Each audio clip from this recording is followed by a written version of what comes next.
5-6 महीने मतलब वो आप और हमारी तरह घंटे भी बंधे हुए थे काम के?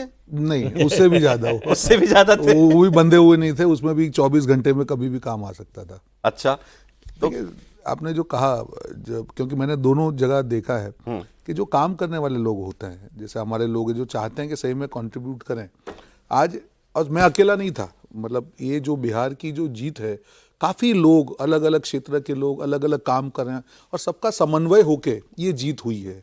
अब जैसे आप टिक बॉक्स बोलते हैं कि टिक बॉक्स 10 टिक बॉक्स होंगे तब जाके इतनी बड़ी जीत होगी, कि जो 10 और 20% जो लोग मार्क लाए हैं, 90% मार्क वाले छात्र को क्वेश्चन करें कि भैया ये तो हो ही नहीं सकता है। तो ये टिक बॉक्स लगने की जो चीज़, और आपने बहुत सही कहा कि पार्टी के नेतृत्व को मालूम है कि इस व्यक्ति की क्या उपयोगिता है और उसको कितना फ्रीडम दे के आपको उसको यूज़ करना है।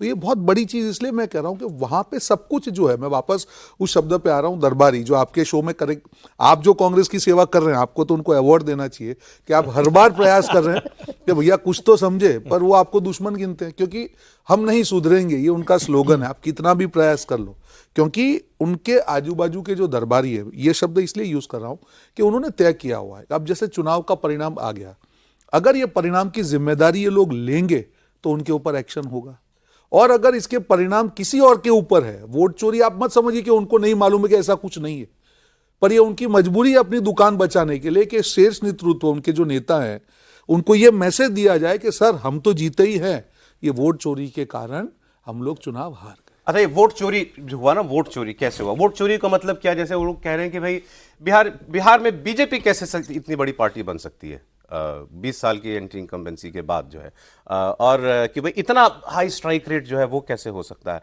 तो मुझे इन्होंने एक छोटा सा उदाहरण दिया, शेयर करना अगर आप वो चाहें तो, कि वोटर की मैपिंग भी की जाती है। अब कोई इसको भी वोट चोरी ना समझ ले, क्या मतलब होता है वोटर मैपिंग का? हर पार्टी अपने जो वोटर होते हैं, जो डोर टू डोर कैंपेन वगैरह होते हैं, तो हर पार्टी अपनी पर्ची लेके जाती है कि भाई कौन है हमारा वोटर, क्या है। तो ये हर बीजेपी के वोटर हर जगह पे हैं, पर कैसे उनको रीच आउट किया जाए, पूरी पार्टी उसमें लग के, कि भाई एक माइक्रो मैनेजमेंट होता है कि भाई ऐसा नहीं कि चुनाव आपका जनरल है। जैसे बिहार जैसा राज्य है, हर क्षेत्र के अलग मुद्दे हैं, हर क्षेत्र के अलग एक्सपेक्टेशन है, तो किस प्रकार से वोटर का रीच आउट किया जाए कि हमारा कोई भी वोटर छूटना नहीं चाहिए। भाई घर की भी शादी होती है तो अगर आप किसी को कार्ड देंगे वही आएगा, नहीं तो नहीं आएगा कोई। तो वो एक साइंटिफिक तरीके से कैसे वोटर को रीच आउट करके, और चुनाव वाले दिन ये होना चाहिए कि नहीं हमारे वोटर जो है, हमारे घर की शादी, उन्होंने वोट किया, तो एक उत्सव की तरह साइंटिफिक तरीके से उस चीज़ को पूरा प्लान किया जाता है। काफ़ी लोग उसके अंदर होते हैं और मालूम होता है चुनाव वाले दिन कि नहीं ये लोग जो है हमारे वोटर है, ये लोगों का वोट होना चाहिए। तो फिर आप उनको संपर्क करते हैं? बिल्कुल संपर्क करते हैं, निकलना जरूर, वोट जरूर। जैसे कैंडिडेट होते हैं वो अपनी अपील करते हैं, कैंडिडेट भी अपने वॉर रूम के माध्यम से उनको अपील करते हैं कि हाँ बिल्कुल हम आपका संपर्क करेंगे, प्लीज आप वोट करिए। तो वोटर को भी लगता है कि अगर मैं जिस पार्टी से कनेक्टेड हूं, उस पार्टी ने मुझे उतना इंपॉर्टेंस दिया। हर आदमी को एक एक्सपेक्टेशन, और क्या होगा वोटर का। ऐसे आप कितने वोटर्स तक डायरेक्टली पहुंच पाए और उनमें से कितने का वोटर? देखिए उसमें संख्या में मैं नहीं बोलना चाहूंगा, बट एक था कि हमको एक कॉन्फिडेंस था चुनाव वाले दिन शाम को कि जो ज्यादातर जो हम सीट लड़ रहे थे वहां पे हमने हमारे वोटर का ज्यादातर संपर्क कर लिया था। अच्छा। और ये एक साइंटिफिक, वापस मैं बोल रहा हूं कि इसमें ये नहीं है कि बहुत बड़ा हाइप करना, ये करना,